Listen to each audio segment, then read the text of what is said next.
അങ്ങനെ സീസണിലെ രണ്ടാമത്തെ കളിയും ചെന്നൈ തോറ്റു. ഇന്നലെ പക്ഷേ നമുക്ക് ബാറ്റ്സ്മാൻമാരെ കുറ്റം പറയാനായിട്ട് പറ്റില്ല. ബാറ്റ്സ്മാൻമാർ അത്യാവശ്യം മോശമില്ലാത്തൊരു സ്കോർ അടിച്ചെടുത്തിട്ടുണ്ടായിരുന്നു. പക്ഷേ അതിന് പറ്റിയ ബോളർമാർ ചെന്നൈ നിരയിൽ ഇല്ലാത്തതായിരുന്നു പ്രശ്നം. പിച്ച് നമ്മൾ നോക്കുകയാണെന്നുണ്ടെങ്കിൽ ഒരു 2 പേസ് പിച്ചായിരുന്നു ഉണ്ടായിരുന്നത്. സ്പിന്നിനായിരുന്നു കൂടുതൽ തുണയുണ്ടായിരുന്നത്. പക്ഷേ ചെന്നൈ നിരയിൽ 2 സ്പിന്നർമാരുണ്ടായിട്ടും ആ 2 സ്പിന്നർമാരും 10 മേലെ റൺ റേറ്റിലാണ് റൺസ് വിട്ടുകൊടുത്തിട്ടുണ്ടായിരുന്നത്. അതായത് 2 പേരും കൂടി എറിഞ്ഞ 8 ഓവറിൽ 84 റണ്ണാണ് പഞ്ചാബിൻ്റെ ബാറ്റ്സ്മാൻമാർ ചേസ് ചെയ്യുമ്പോൾ അടിച്ചിട്ടുണ്ടായിരുന്നത്. പഞ്ചാബിൻ്റെ ഏക സ്പിന്നറായിട്ടുള്ള യുസ്വേന്ദ്ര ചഹൽ 3 ഓവറിൽ 21 റണ്ണ് മാത്രം വിട്ടുകൊടുത്തിട്ട് ഒരു വിക്കറ്റ് എടുത്തിട്ടുണ്ട്. അതുതന്നെയായിരുന്നു ഈ കളിയിൽ പ്രധാനമായിട്ട് വ്യത്യാസം ഉണ്ടായിരുന്നത്. അതായത് ചെന്നൈക്ക് കൃത്യമായിട്ട് അറിയാമായിരുന്നു ഇതൊരു സ്പിൻ പിച്ചാണ്, ഇവിടെ സ്പിന്നർമാർക്ക് കുറേ കൂടി ഒരു അഡ്വാൻറ്റേജ് ഉണ്ടാവും. ആ ഒരു ഇത് കണക്കിലെടുത്തിട്ടാണ് അവർ 2 സ്പിന്നർമാരെ കളിപ്പിക്കാം എന്നുള്ളൊരു തീരുമാനം എടുത്തു. പക്ഷേ അതിൽ ക്വാളിറ്റിയുടെ അഭാവം നല്ല രീതിയിൽ നമുക്ക് കണ്ടായിരുന്നു. കഴിഞ്ഞ കളിയിലും തിളങ്ങാതെ പോയ നൂർ അഹമ്മദിന് ഒരവസരം കൂടി കൊടുക്കുന്നത് നമ്മൾ കണ്ടു. പക്ഷേ പ്രശാന്ത് വീർ ഓൾറെഡി ടീമിൽ എടുത്തിട്ടുണ്ടായിരുന്നു അവർ. പ്രശാന്ത് വീറിന് ഒരു അവസരം കൊടുത്തില്ല. ഒരു ഡിഫറെൻ്റ് ആയിട്ടുള്ളൊരു ടൈപ്പ് ഓഫ് സ്പിന്നറാണ് പ്രശാന്ത് വീറിന് ഒരു അവസരം കൊടുക്കാതിരുന്നു. അതുപോലെ തന്നെ വെസ്റ്റ് ഇൻഡീസിനായിട്ട് ലോകകപ്പിൽ നല്ല പ്രകടനം കാഴ്ചവെച്ചിട്ടുണ്ടായിരുന്ന അഖിൽ ഹുസൈനൊക്കെ ഉണ്ടായിരുന്നു. അതൊരു ഓപ്ഷനായിട്ട് കൊടുക്കാറുന്നില്ലേ. എന്നാൽ ചെന്നൈയുടെ നമ്മൾ ബാറ്റിംഗ് നിരയിലേക്ക് നോക്കുകയാണെന്നുണ്ടെങ്കിൽ ഒരു ഇന്ത്യൻ ബാറ്റിംഗ് നിരയായിരുന്നു. കംപ്ലീറ്റ് ടോപ്പ് മുതൽ ലാസ്റ്റ് വരെ ഒരു ഇന്ത്യൻ ബാറ്റിംഗ് നിരയാണ് നമ്മൾ കണ്ടത്. അതൊരു നല്ലൊരു കാര്യങ്ങളൊക്കെയാണ്. പക്ഷേ ഇത്രയും ഇന്ത്യൻ ബാറ്റർമാരെ കളിക്കുമ്പോൾ ബോളിങ്ങിലെങ്കിലും അവർക്ക് ആ ഒരു ഓവർസീസ് ഓപ്ഷൻ വേണമെങ്കിൽ ഉപയോഗിക്കാമായിരുന്നു. അവർക്ക് അവിടെ ഓപ്ഷൻ ഉണ്ടായിട്ട് ഉപയോഗിക്കാതിരുന്നതാണ്.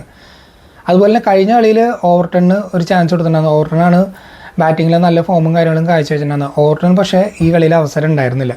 അത് കുഴപ്പമില്ല, ബാറ്റിങ്ങിൽ ഇപ്പോൾ നമുക്ക് അതിൻ്റെ ആവശ്യം ഉണ്ടായിരുന്നില്ല. ഈ ഒരു കളിയിൽ ആയുഷ് മാത്രയുടെ കിടിലൻ ഇന്നിങ്സ് കണ്ടു, ശിവൻ ദുബൈയുടെ നല്ല സപ്പോർട്ട് ഉണ്ടായിരുന്നു. അതുപോലെ തന്നെ ലാസ്റ്റ് ആയപ്പോൾ നമ്മുടെ സർഫറാസ് ഖാൻ്റെ ഒരു വെടിക്കെട്ട് കണ്ടു. 12 ബോളിൽ 32 റൺ എടുത്തിട്ട് ആ സ്കോർ 200 പോലെ എത്തിക്കാനായിട്ട് നല്ല രീതിയിൽ ഇവർ 3 പേരും നല്ല രീതിയിൽ ശ്രമിച്ചിട്ടുണ്ടായിരുന്നു. ഗെയ്ക്വാദിന് വലിയ കാര്യമായിട്ട് കളിക്കാൻ പറ്റിയില്ല, എന്നാലും കുഴപ്പമില്ലാത്തൊരു സ്ലോ പേസ് ആയാലും ഇന്നിങ്സ് കളിക്കാൻ പറ്റി. സഞ്ജുവിനെ നിരാശപ്പെടുത്തി. സഞ്ജുവിന് ഇപ്പോൾ 2 കളിയിൽ നിന്ന് ആകെ 13 റണ്ണ് മാത്രമേ എടുക്കാനായിട്ട് പറ്റിയുള്ളൂ. സഞ്ജു തിരിച്ചു വരുന്ന തന്നെ നമുക്ക് പ്രതീക്ഷിക്കാം. ചെന്നൈയുടെ ആ ഒരു കുപ്പായത്തിൽ സഞ്ജുവിന് അത്യാവശ്യം ഉയരങ്ങളിലേക്ക് എത്താൻ പറ്റും തന്നെയാണ് നമുക്ക് തോന്നുന്നത്. ആ ഒരു ധോണിയുടെ റീപ്ലേസ്മെൻ്റ് എന്നുള്ള രീതിയിലല്ലേ അവർ സഞ്ജുവിനും എടുത്തിട്ടുണ്ടായിരുന്നത്. ഇതൊരു തുടക്കത്തിൽ ആ ഒരു ജിങ്സ് മാത്രമായിരിക്കാം. ഇപ്പോൾ ഒരു പുതിയ ഫ്രാഞ്ചൈസിയാണ്, പുതിയ ടീമിലേക്ക് വന്നതിൻ്റെയൊക്കെ ഒരു തുടക്കത്തിൻ്റെ ആയിരിക്കാം. ഇനിയും കളികളുണ്ട്, 12 കളികളോളം വരുന്നുണ്ട്. സഞ്ജുവിന് എന്തായാലും തിളങ്ങാൻ പറ്റുമെന്ന് തന്നെയാണ് എൻ്റെ വിശ്വാസം. സഞ്ജുവിൻ്റെ കാര്യം അതായിക്കോട്ടെ, സഞ്ജുവിന് അവസരങ്ങൾ കിട്ടട്ടെ എന്ന് തന്നെ നമുക്ക് വിചാരിക്കാം.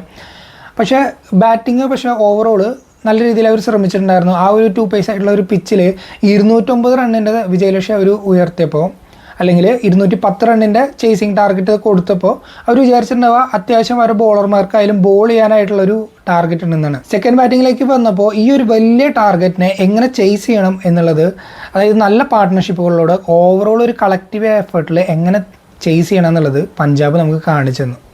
അത് അവരുടെ ടീമിലേക്ക് നമുക്ക് നോക്കിയാൽ കാണാം. അവരെ ഈ 210 റൺസ് ചേസ് ചെയ്ത ടീമിൽ ഹയസ്റ്റ് സ്കോർ 50ആണ് ശ്രേയസ് അയ്യർ എടുത്തിട്ടുള്ളത്. പക്ഷേ ബാക്കിയുള്ളവർ മോശമായിട്ടൊന്നുമില്ല.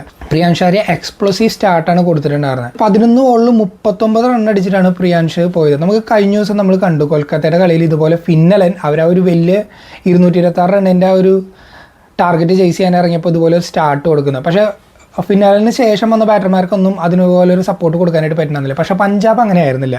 പഞ്ചാബിൽ അതിനും പോകുന്ന ബാറ്റർമാരുണ്ടായിരുന്നു. അവർ സെറ്റായിട്ടുള്ള ഒരു ടീമാണ് ബാറ്റിങ്ങിലും ബോളിങ്ങിലും. ഞാൻ കഴിഞ്ഞ ഒരു വീഡിയോയിൽ തന്നെ പറഞ്ഞിട്ടുണ്ടായിരുന്നു, അവർ ബാറ്റിങ്ങിലാണെങ്കിലും ബോളിങ്ങിലാണെങ്കിലും വളരെ സെറ്റായിട്ടുള്ള ഒരു ടീമാണ്. അവിടെ പൊസിഷൻസ് എല്ലാം ഫിക്സഡ് ആണ്. നല്ല നല്ല പ്ലേയേഴ്സും നല്ല അഡീഷൻസും അവർ കൊണ്ടുവരാനായിട്ട് പറ്റിയിട്ടുണ്ട്.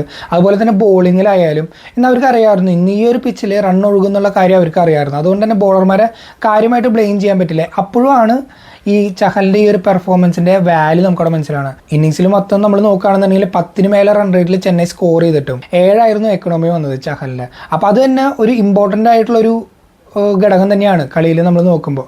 ഇനി പ്രിയാൻഷ് ആര്യയുടെ കാര്യത്തിലേക്ക് വരികയാണെന്നുണ്ടെങ്കിൽ ഇതുപോലൊരു സ്റ്റാർട്ട് കൊടുക്കുമ്പോൾ മറ്റു ബാറ്റ്സ്മാൻമാരിലുള്ള പ്രഷറും ആ ചേസിങ്ങിൻ്റെ ഒരു പ്രഷറൊക്കെ ഒരുപാട് തരത്തിലുള്ള ചേഞ്ച് വരുത്തിയിട്ടുണ്ട്. അവർക്ക് തുടങ്ങുമ്പോൾ 10.5 ആയിരുന്നു അവരുടെ റിക്വയർഡ് റൺ റേറ്റ് ആയിട്ട് ഉണ്ടായിരുന്നത്. പക്ഷേ പ്രിയാൻഷിൻ്റെ 11 ബോളിൽ 39 എടുത്തപ്പോൾ അത് 10 താഴെ വരുന്നത് നമ്മൾ കണ്ടു ആ ഒരു റൺ റേറ്റ്. പ്രിയാൻഷ് ഔട്ടാകുമ്പോൾ 4 ഓവറിൽ 61 റണ്ണ് എടുത്തിട്ടുണ്ടായിരുന്നു പഞ്ചാബ്.